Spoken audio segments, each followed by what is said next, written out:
faut aller ici, il faut réviser, il ne faut pas réviser.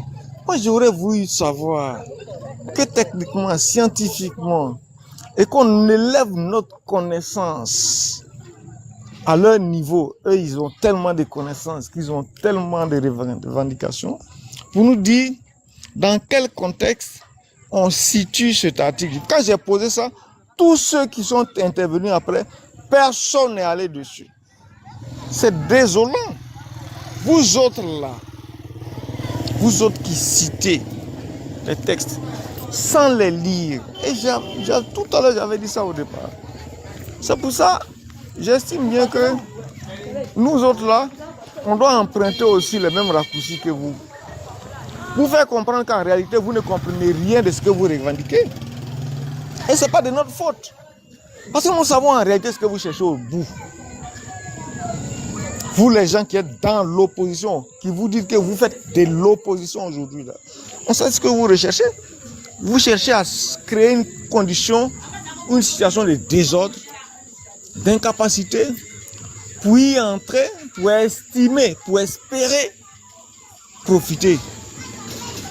Mais ce n'est pas comme ça que la vie peut progresser à tout moment. La vie ne peut pas à tout moment prospérer sur ce qui a profité au FPI de Gbagbo en 99 là, ou bien qui a profité au PDCI de Bédié en 93 là.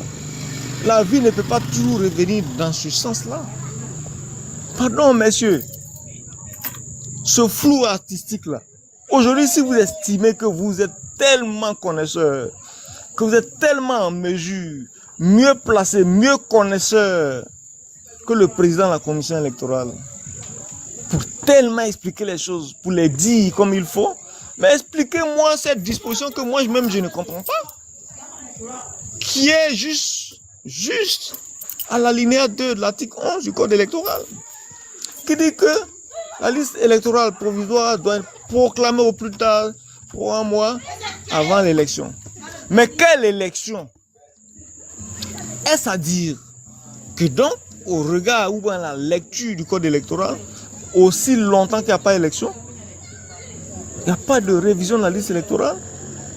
Parce que une année où il n'y a pas d'élection, à quelle date on affiche la liste électorale provisoire?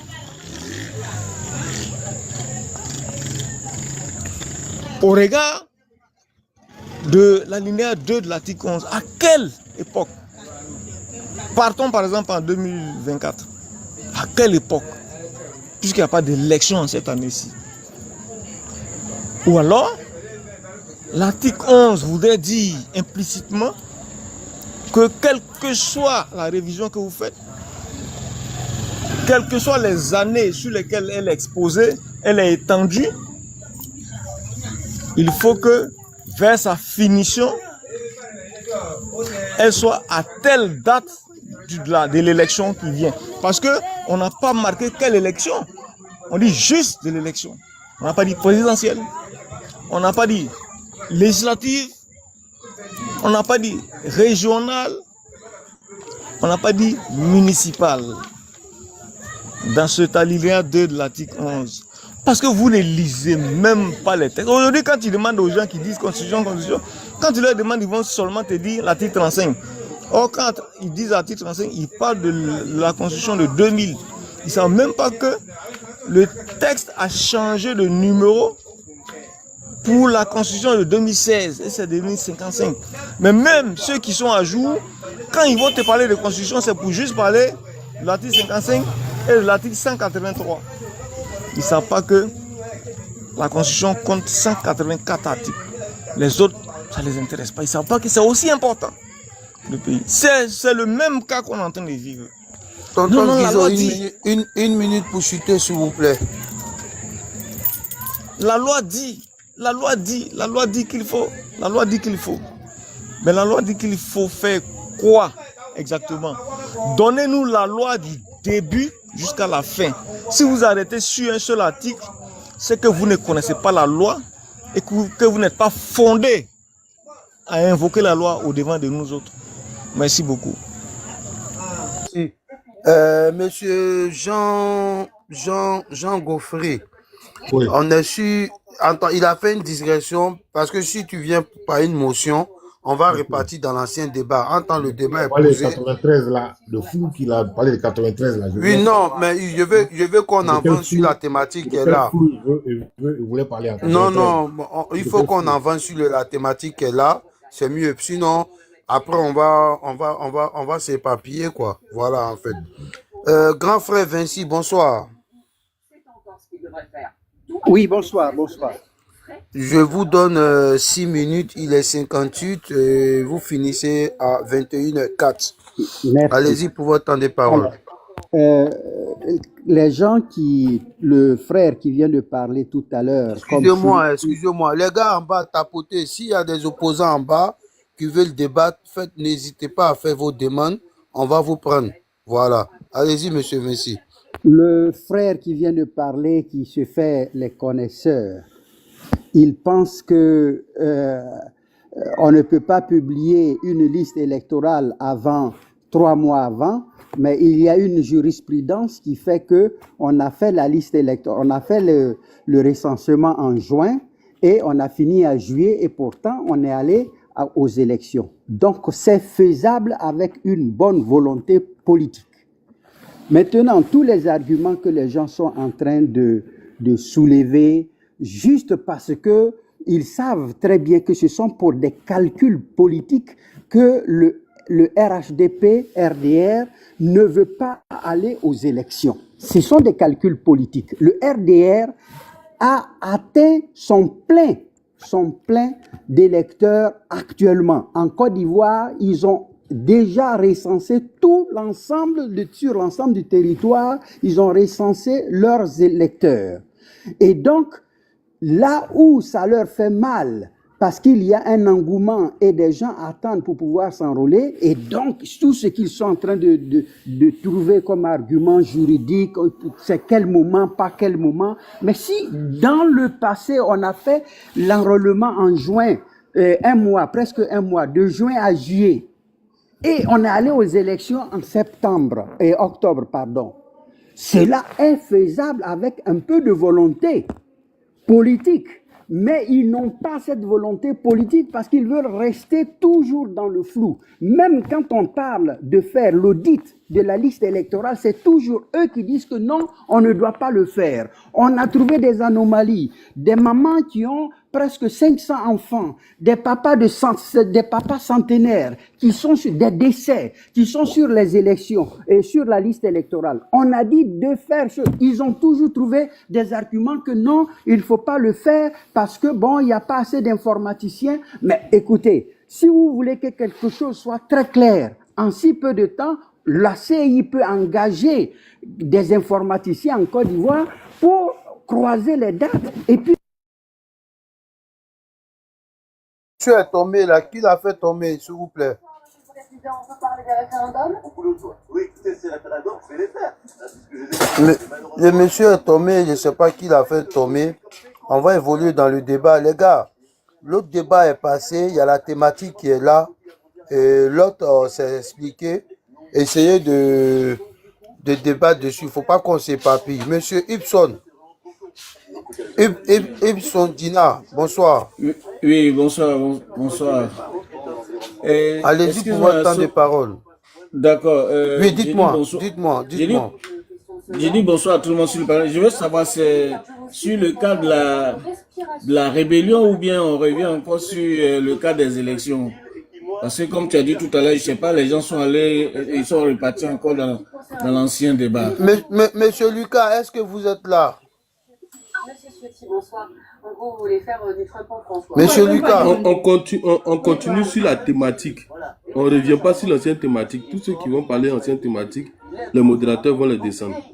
Alors c'est vrai qu'il impose des rapports de force. D'accord. Ben, faut essayer de planter le décor. Peut-être qu'il n'était pas à côté. Si tu peux essayer de le glisser. Si, non, moi j'ai entendu parce qu'il avait lancé les propos de Laurent Gbagbo parlant de la rébellion. Moi j'ai entendu. Ok, donc on peut aller dessus. Les gars, le live est en train d'être attaqué.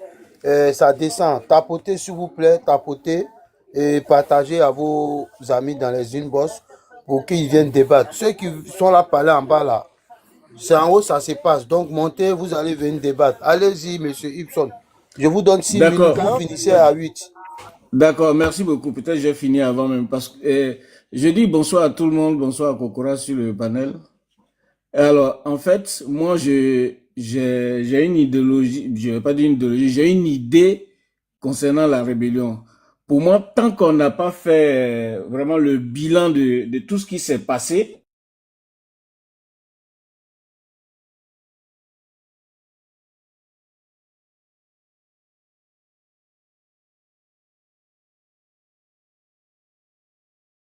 Monsieur Ibson, on vous attend plus, hein, on vous attend plus.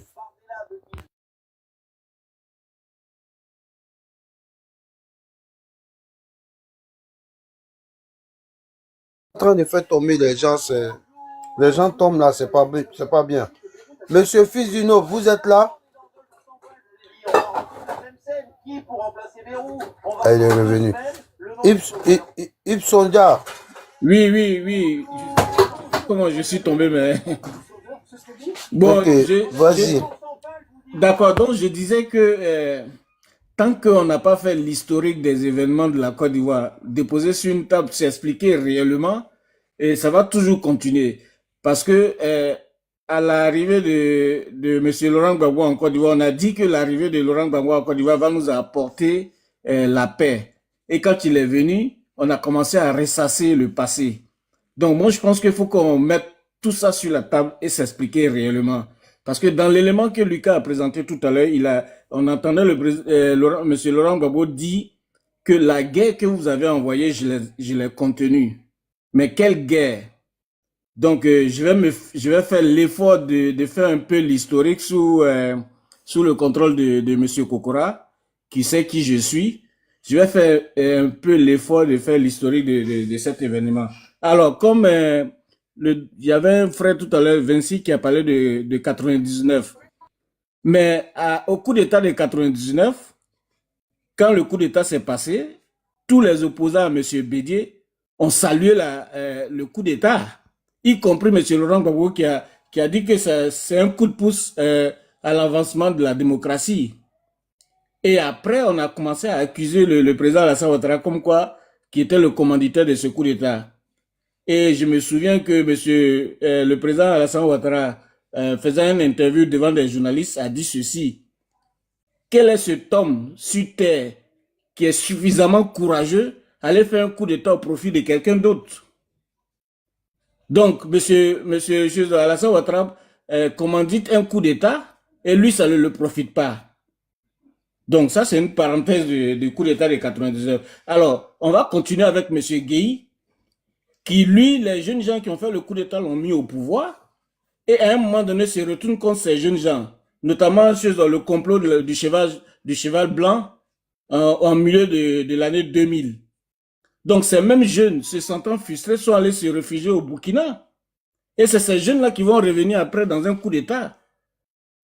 Donc, pour moi, Laurent Gbagbo qui prend le pouvoir en 2000, comme il le dit dans un élément que Lucas a présenté tout à l'heure, il a prêté serment et on vient lui dire qu'il y a un charnier.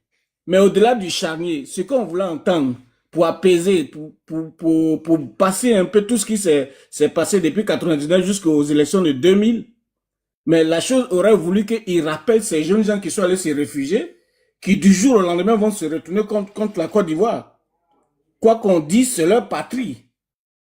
Ils se sont retrouvés au Burkina. Le mieux, c'était d'aller discuter avec eux. Mais au lieu de faire ça, on dit on voit le dos des nageurs. Mais tu vois un nageur qui vient vers toi, qui est armé, qui va plus ou moins du jour au lendemain t'attaquer. Mais tu restes pas là pour faire un discours pour dire que non, je te vois, tu arrives. Donc voilà plus ou moins avec des ramassis, voilà comment le coup de la rébellion est arrivé. Donc il faut qu'on assume ce qui s'est passé. Il y a des jeunes gens, des Ivoiriens, c'est des Ivoiriens qui étaient dans l'armée, qui ont été pourchassés, torturés. Donc au-delà même de ces jeunes gens, leurs familles ostracisées, des gens qu'on traitait de moins que rien en Côte d'Ivoire. On était tous en Côte d'Ivoire, mais pourquoi est-ce qu'on passe tout ça et puis on dit non que la rébellion, c'est les autres qui l'ont envoyé? comme si on n'avait pas de responsabilité aussi dans cette rébellion. Donc moi je dis, si on ne s'assoit pas pour s'expliquer bien réellement dans cette rébellion, on ne va pas finir, ça sera un engrenage. Et chaque fois que certains vont penser qu'ils sont lésés, ils vont mettre en avant des choses comme la rébellion ou soit on nous a fait ci, on nous a fait ça. Monsieur, Donc, une minute pour chuter, s'il vous plaît. D'accord, je vais chuter pour dire quoi? C'est vrai, on veut la paix, nous tous on veut la paix, mais moi je pense que la paix ne peut pas être décidée au détriment de nos lois. Parce que dans le passé, tout ce qui s'est passé dans le passé, c'est ce qui est en train de se réaliser. Monsieur Ouattara a été... c'est quelqu'un on voulait même pas de lui dans le jeu électoral. On a créé des artifices pour l'éliminer. Mais malgré ça, il a tenu. Donc aujourd'hui, on a nos lois. Il faut qu'on respecte nos lois. Monsieur Laurent Gbagbo a un problème avec la justice. Qu'il aille régler avec la justice. Maintenant, quand c'est fini, il est le seul qui n'est pas sur la liste électorale, y compris Cyril Guillaume, qui a une condamnation. Donc, il faut qu'on cherche à passer cette condamnation. Il y a des voies et moyens. Si le président de la République ne veut pas prendre une amnistie, vous avez un groupe parlementaire, vous pouvez initier une loi d'amnistie. Et puis on avance. Mais pourquoi est-ce qu'on veut faire fi de tout ça? On nous parle toujours comment on dirait, de dialogue politique. Le dialogue politique, on va le faire jusqu'à quand? Merci, monsieur Ibsonda. D'accord. Bois un peu d'eau, après tu vas rebondir. D'accord, merci beaucoup. Les gars, s'il vous plaît, Merci. en bas, tapotez. Honorable, tu peux monter pour donner comment le PDCI peut pas se prononcer. Le PDCI fait partie du pays, non? Donc tu peux te prononcer, honorable. Les gars, tapotez, s'il vous plaît, tapotez. Bonsoir, grand frère Ahmed, bonsoir.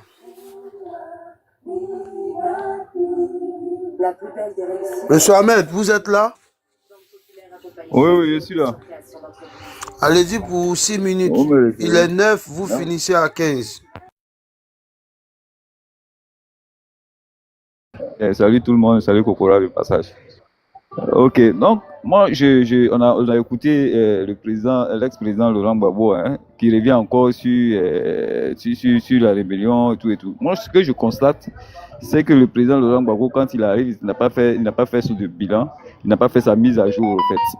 M. Laurent Gbagbo aujourd'hui parle des événements. Alors, il oublie que aujourd'hui la population ivoirienne est composée à 70% de jeunes qui sont compris entre 18 et 35 ans. Donc, à 35 ans, la rébellion a eu lieu, ça fait maintenant, je crois, 23 ans. Donc, ces jeunes-là, ils avaient pratiquement, pour les plus âgés, ils avaient pratiquement 11 ans. Donc, il oublie qu'aujourd'hui, 70% de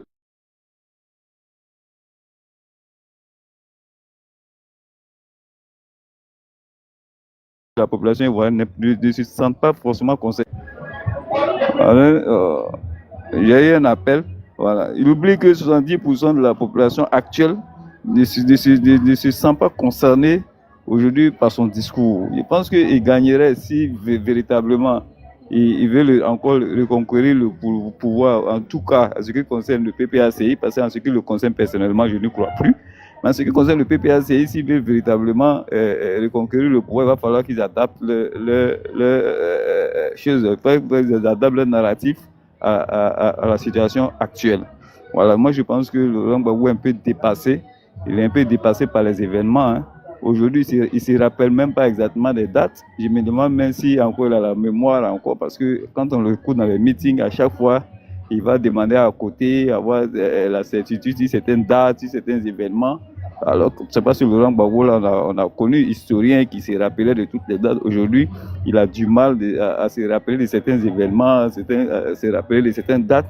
Donc, on voit Laurent Gbagbo qui est vraiment bloqué en 2010, encore dans les événements de 2010 à 2002. Donc, il est encore bloqué là, il n'a pas évolué véritablement. Voilà, il n'a pas tenu compte de l'évolution de la société ivoirienne. Dieses Wärmegerät heizt jeden Raum in 2 Minuten auf Knopfdruck. Ein einfacher, aber genialer Trick, um ihr... Aujourd'hui, nous sommes à l'époque du numérique. Aujourd'hui, nous sommes... Voilà, les enfants sont très ouverts au monde. Les enfants, ce n'est plus comme avant. Aujourd'hui, les jeunes sont très ouverts sur le monde entier. Ils n'ont plus le temps à ce genre de discours-là. Donc, je pense que Laurent Gbagbo est véritablement dépassé et nous le prouve à chaque sortie. Ils prouvent à chaque sortie que, et je pense que ces militants même commencent à être déçus après, au fur et à mesure qu'il fait les sorties, ces militants même commencent à être très déçus. Mercredi 22 janvier 2025. Pour le PPACI, et la désolation. Véritablement de tourner la page. Les États-Unis en premier. Véritablement, c'est fini. Pour moi, c'est fini. Parce que c'est quand même là qu'il y a le plus de. Je vois une personne qui est Parce finie, que tant qu'il n'y a pas... Une personne qui n'a véritablement pas évolué, je pense que le PPACI gagnera à aider Laurent Gbagbo à le laisser aller se reposer et puis véritablement penser à d'autres personnes, quoi. Voilà, merci bien. Mais tout ce que moi je peux dire sur le sujet. Merci beaucoup, merci beaucoup. Les gars, tapotez. Monsieur Kokora, vous êtes disponible? Non, je ne suis pas encore arrivé, donc pardon. Donc, il faut faire passer les autres après. Il n'y a pas de souci. Bonsoir, maman Anne-Casse. Ah, frère, bonsoir à tous. Bonsoir. On vous écoute, vous avez 6 minutes. Merci beaucoup. Les gars, vous tapotez pas, vous partagez pas. Les opposants là, venez, on va débattre. Vous avez fui ou quoi? Venez. Allez-y, maman. Merci. Vous savez, quand on fait la politique d'une manière saine et qu'on fait des erreurs, on corrige les erreurs. Mais les gens de Gbagbo et Gbagbo lui-même, ils ont quelque chose dans la tête et tant qu'ils n'ont pas obtenu ça, les Ivoiriens ne seront pas à paix. Parce que si c'était un parti politique réellement, ils allaient quand même commencer à corriger les erreurs qu'ils ont commises. Depuis que Gbagbo a fait la politique, ils allaient s'asseoir pour dire on a fait beaucoup des erreurs, nous allons demander pardon à la nation et puis revenir à la République. Mais ils persistent dans le mal. Donc, ils ont une chose dans la tête. J'ai comme l'impression qu'ils ont été mandatés par Satan pour détruire la terre de nos ancêtres parce que je ne comprends pas. Quand j'y réfléchis, je ne comprends pas. Quand Laurent Gbagbo disait on ne connaît pas la différence entre un Malien et un Ivoirien, il a été le seul président qui a dit ça depuis que la Côte d'Ivoire existe. Depuis que le président Alassane Ouattara est venu là, est-ce que la police ne connaît pas la différence entre un Malien et un Ivoirien? Et ce qu'il a fait, et chaque fois c'est méritant dit la rébellion. Mais il n'y a même pas un qui se pose la question pourquoi il y a eu la rébellion? Qu'est-ce qui s'est passé pour qu'il y ait eu la rébellion? Quand je regarde leur comportement, ils sont tout sauf un parti politique. Tout ce qu'ils ont fait, toutes ces victimes, et aujourd'hui, il y a des mamans qui ne retrouvent même pas les enfants. Jusqu'aujourd'hui, moi, mon cousin, jusqu'aujourd'hui, il y a un jeune de chez nous, on ne le retrouve pas, plus mon cousin, le neveu de ma maman, jusqu'aujourd'hui, on ne le retrouve pas.